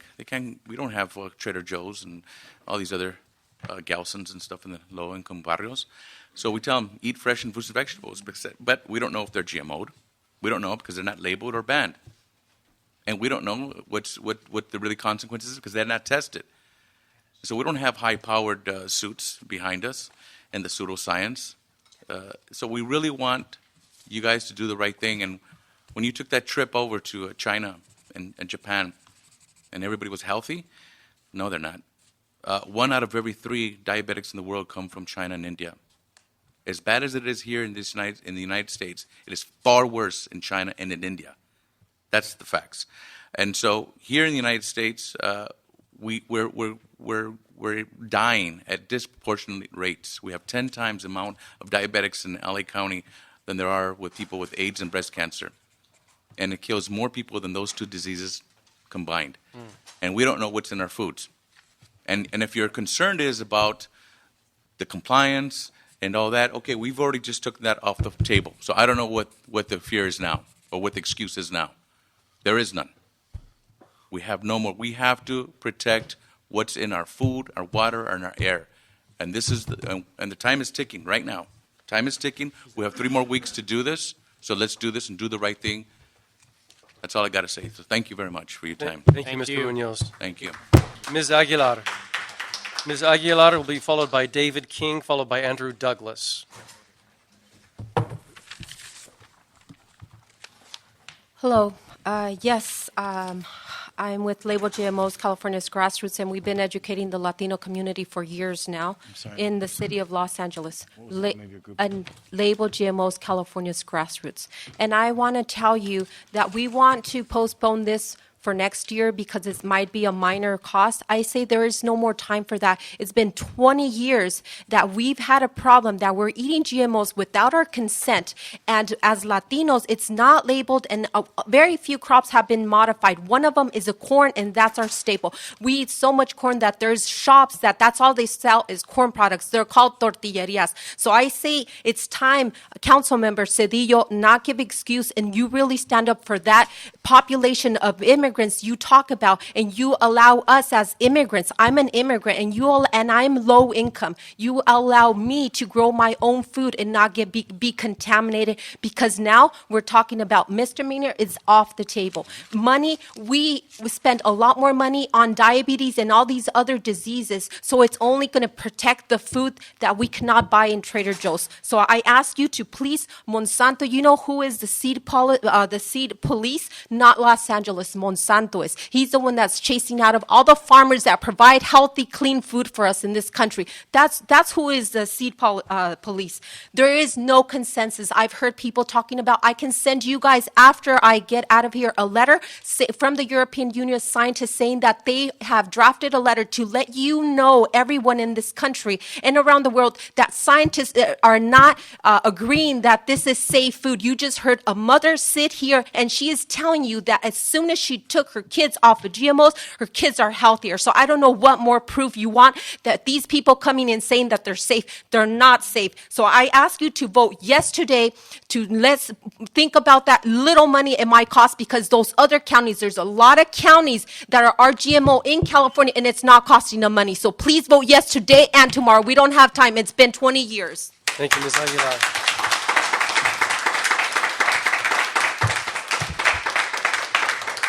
And David King will be followed by Andrew Douglas, followed by Teresa Brady.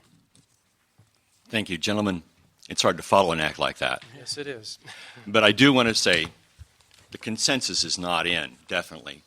Here we have a packet of neighborhoods, cultural groups, farms, health, food, ecology groups, religious groups, and other groups that have endorsed this measure, and each one of you can get one of these packets. We have also, as Annette said, there is no consensus. The fact that we were given the line that there is a consensus among scientists is totally false. In fact, there is much more opposition to GMOs than what you would believe. Most of it comes from Europe. Most of it comes from out of the United States, because the United States is pretty well imbued with GMOs. There is no enforcement ever coming from the United States Department of Agriculture, because the Department of Agriculture is staffed by people who were formerly employed by Monsanto, and will go back to working for Monsanto when their time with the Department of Agriculture is over. Furthermore, the state will not enact laws on GMOs because of this last law they put out that said that cities can't enact laws. The reason is to make GMOs safe, because there's a large GMO lobby in Sacramento as well as Washington, D.C.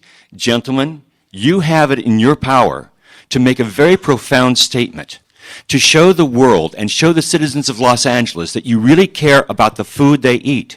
There are certainly problems with other things, but if a person cannot get clean food, we say, go grow your own. If they grow their own and it gets infected with GMO pollen, it is permanently GMO'd. Furthermore, Monsanto can come in and say, you stole our pollen. We're suing you. And this becomes a big problem for any of the citizens. I think that we will find this is self-policing, just like the cigarette ban. You're going to find that it serves the purpose we ask it for. Thank you. Thank you, Mr. King. Andrew Douglas, followed by Teresa Brady, and the last speaker will be Magdaleno Rose Avila. Mr. Douglas. Good afternoon. I'd like to extend my appreciation for the opportunity to speak before you this afternoon in support of the ordinance. I think it's a strong ordinance. It's the developers of GMO products, it's their clearly stated objective to control the world's food. In 2014, today, a little over half the world is living in urban centers. By 2050, 70% of the world are going to be living in urban centers. India and China, by then, will both have 1 billion people in cities alone. The USDA and the UN are taking urban agriculture very, very seriously. Now, this may seem like a tempest in a teacup. This might seem like it's much ado about nothing. However, where were we talking about GMOs 15 years ago? They weren't an issue then, and yet here they are. They dominate the world's food market now. And I would like to assert that this is actually preemptive legislation. And although it's prescriptive legislation is what bodies are most accustomed to, I see this as similar to the e-cigarettes thing. It's like, look, they're trying to subvert democracy and come up with some clever way of backdooring or side-dooring something in, but no. I'm 38 now. Like David King, I'm a Kansas boy. I was born there. I was raised in Virginia. I've grown food all my life. I'm 38. I don't want to be here 48 years old, 58 years old, 68 years old, when they're throwing even more lobbyists at this. It just seems like it's protecting what's here, the farmers markets, all this work that we're doing. I mean, there was no agricultural experts consulted. We're the agricultural experts. We grow food. We've been growing food. We know how difficult it is. And unlike GMOs, we aren't subsidized.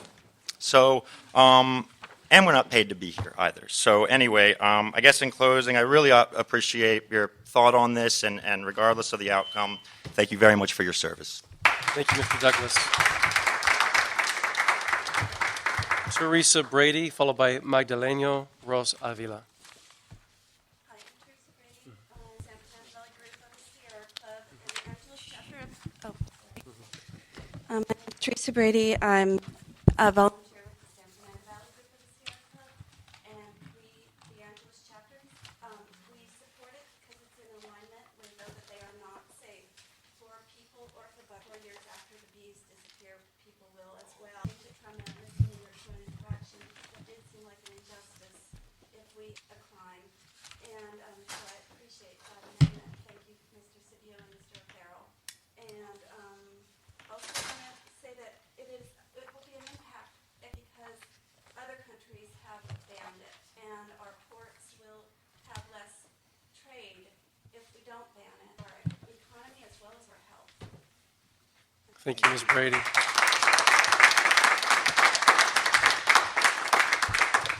And Mr. Avila. Rose Avila. Oh, my apologies, Mr. Rose okay. Avila.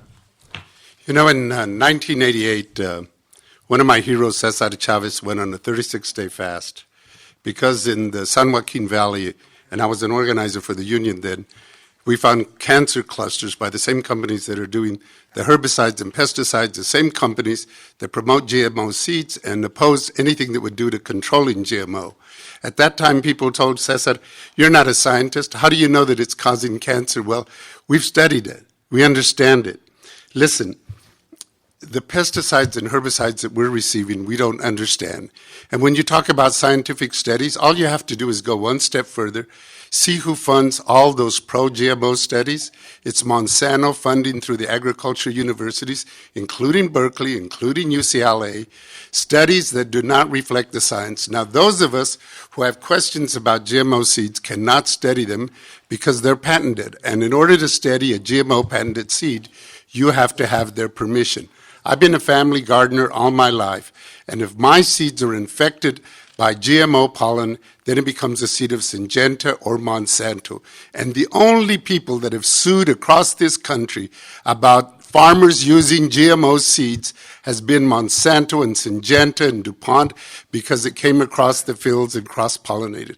Let me talk to you about a solution that you can do administratively. You can pass this bill, and then, I believe that we have a good Speaker Pro Tem, and I think he would do his best, but it's not guaranteed.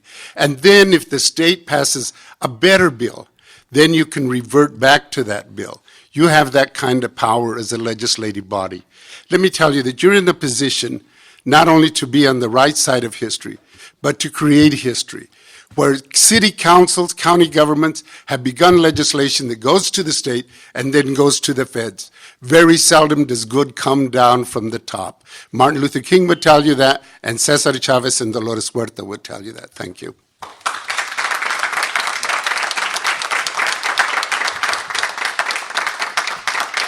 And lastly, we have a speaker which a card didn't make it my way, so Ms. Cindy Soto, please speak, and then afterward, if you wouldn't mind filling out another card, my apologies, but please speak. Hello, my name is Cindy Soto. I'm here, a student from Cal State Northridge, and I'm here to improve people's lives and protect our environment. This is really personal to me. I urge you to support this legislation. Thank you.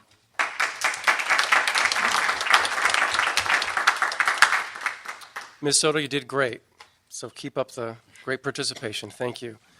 All right, so colleagues, that completes the public comment portion. And I want to thank everyone for spending their afternoon here. Regardless of what's been said on this panel, I'm still going to move that we approve the revised draft ordinance with the additional revision of changing a misdemeanor into an infraction, as was accepted earlier, and send it to the full council for consideration. That's what I'm going to recommend.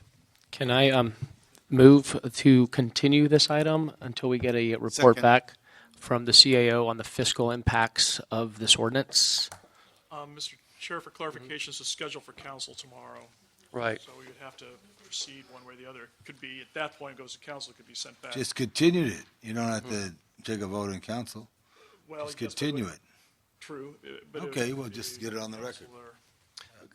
Council won't have a matter to hear. That being the case, then I'd like to move it to the council floor with no recommendation so it could be discussed on the council floor. I think we have colleagues who are very interested in seeing this, a robust discussion on this with the possibility of actually approving it, notwithstanding the state action that's going to take place on January 1st. I, as chair, hate the thought of sacrificing our autonomy to Sacramento at this point. That's just how I feel.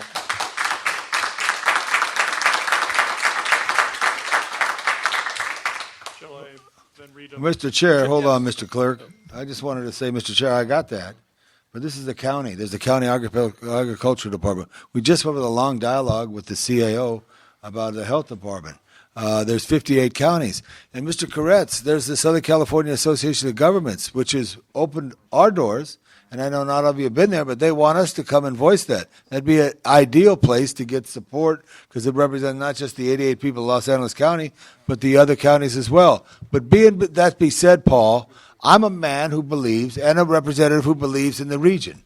And as much as it is, in my district, we have adjacent to Glendale, adjacent to Burbank, adjacent to West Hollywood and Beverly Hills, and all the other municipalities in between. So I would just feel better if there was a step that had, science, and someone didn't like the universities.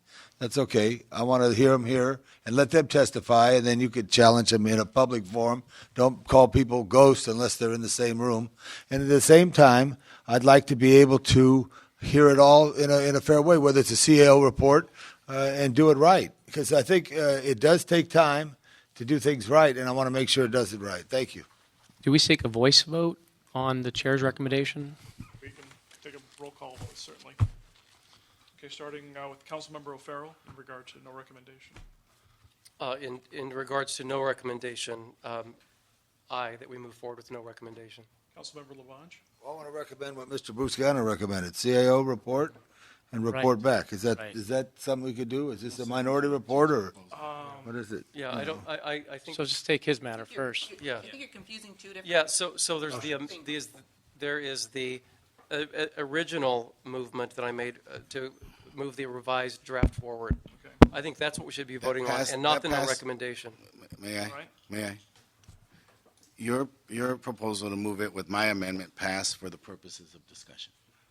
Second, he has a motion now that was seconded to continue it to the CAO. That's pending. You then spoke with your recommendation without a second. The absence of a second, it dies. So it's before us. My suggestion is, so Mr. Busquino has put forward the proposal with a second, and that's what's before us. I don't think the absence of a second from the chair for no recommendation dies, as I understand it. All right. We'll get the city attorney or the clerk to understand that. All right. Essentially, we started with a vote for the revised ordinance, and we also then switched to no recommendation, and also I believe there was a To continue it for the CAO financial analysis, yes. Okay. So essentially, we have three things out there. We need to take a vote. How we want to go. So my question is this: we take a vote on my original movement of the revised draft moving forward, and we then secondly take Joe Buscaino's suggestion for more reports back. And it's my understanding that my suggestion of no recommendation would still go to the full council for a floor. I've never heard that before. Okay, I could be wrong? Yeah. Yes. Yeah. My understanding is I think I've seen this before, the 1 to 3, and my understanding is And not recommended. Right. If the ultimate goal, Mr. Chair, is for you to discuss it tomorrow in council, then you take a vote on the issue, which the vote could be 1 to 3, but also the majority could vote 3-1 to send it to the CAO. There's a minority report, and then there's a majority report. Mr. Dundas, would you like to? I believe the only issue is that the agendized item on tomorrow is the a item to vote on the report, and that could be as amended by the committee. But it wouldn't. There isn't anything that's on the agenda tomorrow just for a discussion on the topic of GMO. To agendize it, then to follow what you just said there, that we would vote that there would be a substitute motion to have the CAO study this and report back. Correct? That could be an action by the committee. Or there's also that if the committee wants to vote for the amended motion that you now have amended. Amended ordinance, that would still be allowed to move forward for full council tomorrow. Right, of course, but that's not what's going to happen. I understood. Right. Yeah. There's a desire to have the CAO report on this, which you have a continuance. What's going to happen tomorrow, in the absence of that, then the matter gets continued pending the report back from the CAO.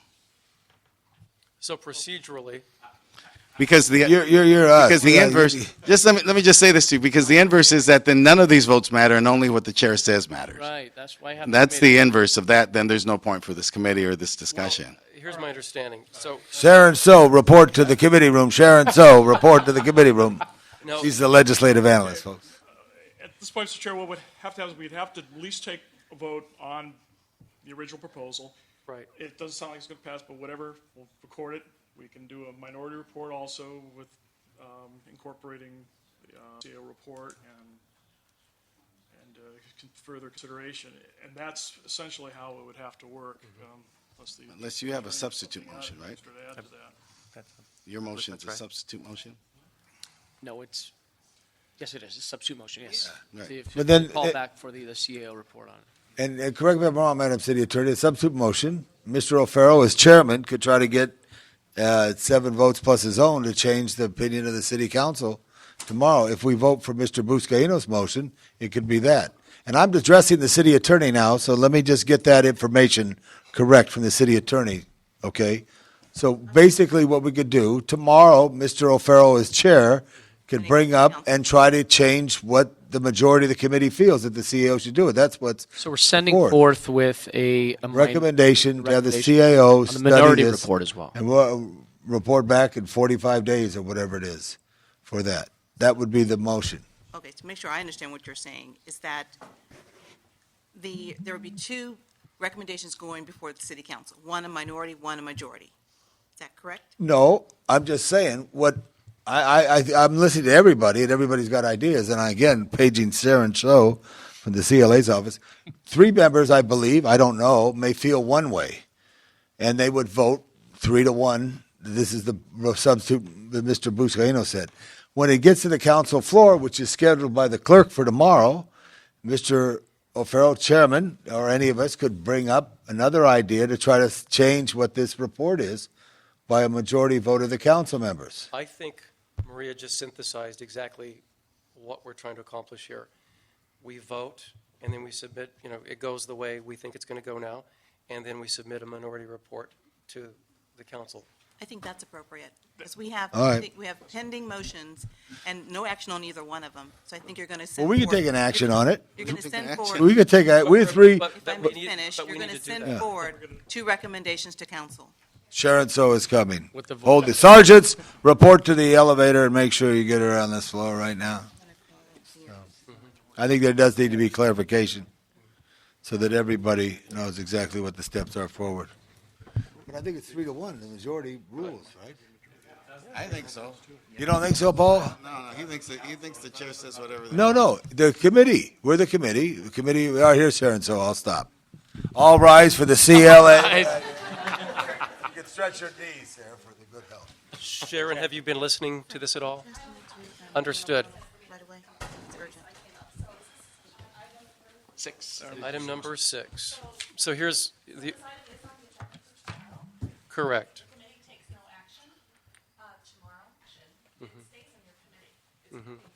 Right. So in theory, the item tomorrow would be continued. I vote though, right? Right. So the chair can forward it without a recommendation on his own? Is he need a voice vote for that? Well, in this particular instance. No support for that. Was there a substitute? There's a substitute, yes. So you would need to refer that substitute to council. So no recommendation would also go to council along with the substitute motion if it's, given that it's approved. If you have no recommendation at this time, it would go forward without. The majority of the committee would like to continue this matter to have feedback from the CAO. That's the will of the committee.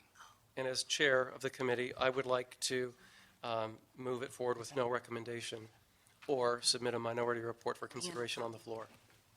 And city attorney advises council. That's what I'd Okay, like to do. so that's what we go. Majority of the committee states one thing, and then there's a minority report. Yes. That's it, that's what All I right, said so that first. procedurally, let's accomplish that. What do we do? Right, let's do that. Yes. If Minority it gets report. before with the recommendation of the committee and a minority report from the chair. Thank you, Sharon. The recommendation of the committee is to continue the matter for a report from the CAO. That's the recommendation of the committee. Well, I'm not clear. What is the committee approving? The committee is, Not approving anything? yes, Once the we committee vote. is approving a continuation pending a report from the CAO. Then it would stay in your committee. Right. And it wouldn't go any further. So, my understanding based on a vote that is a majority is against. We're going to need to. Well, I believe it stays in the Yeah, the will of the committee, The chair could waive it. Before we vote? If the chair had waived it. He didn't waive it. We're hearing it. It's on the agenda. so it's the will of the committee to continue this matter for feedback from the CAO before it goes to the body. Full body. That's the will of the committee. But let me ask a technical question. If Mr. O'Farrell walked out of this committee and said this meeting's adjourned like they do in Washington, he could get what he wanted because it's still in the agenda for tomorrow. Just the technical thing, right? He would have to waive it. Because the What if he just waved as he walked out the door? Okay.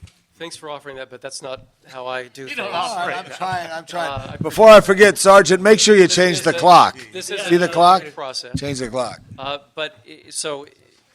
So to clarify one more time, excuse me, Paul, that is, so if this committee moves forward on the amended motion, then it stays in committee, and there is no option to move anything to city council.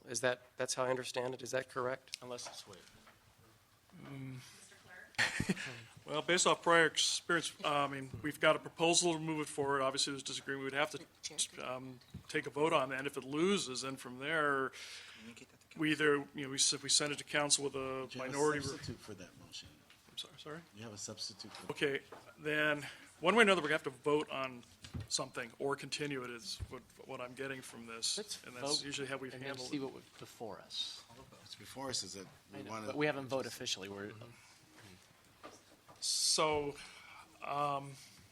because from what I'm getting here, is that at least there is a desire to send it forward as amended, another desire to continue it.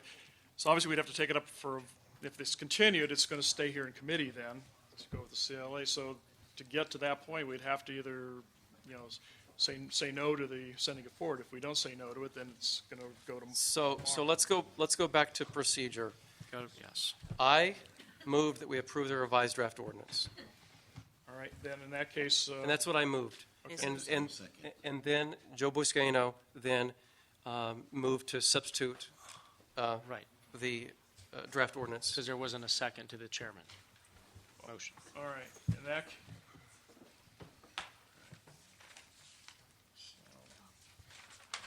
Technically, I think we got to vote on the first thing. Basically, we're going to have to take. Let's do a voice vote. And then, Do roll call. Do roll call.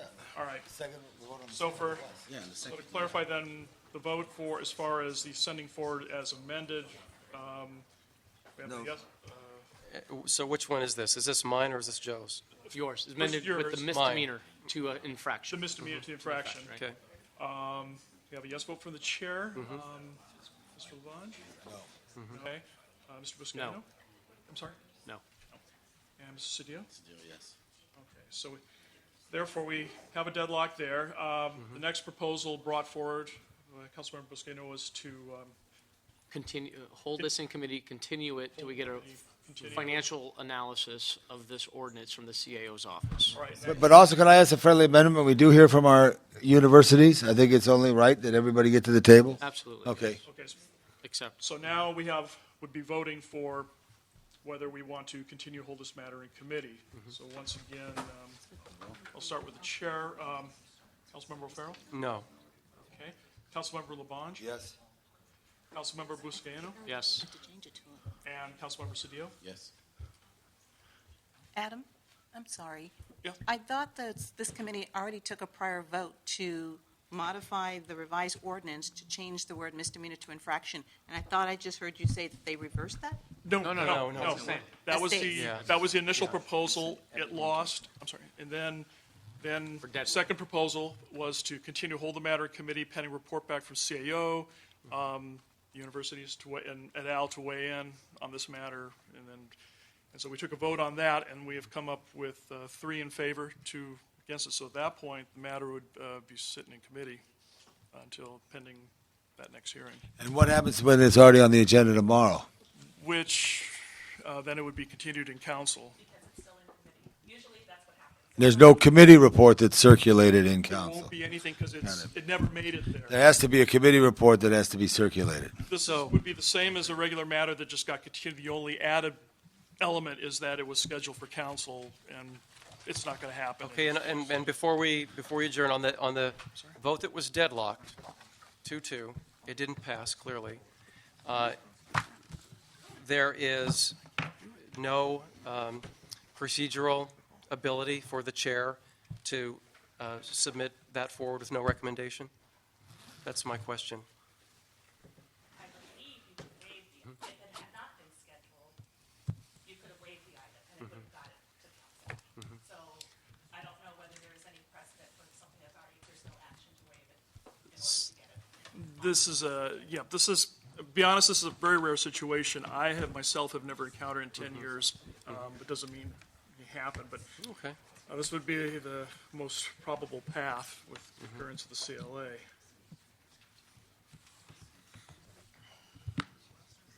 Any last words, Sharon?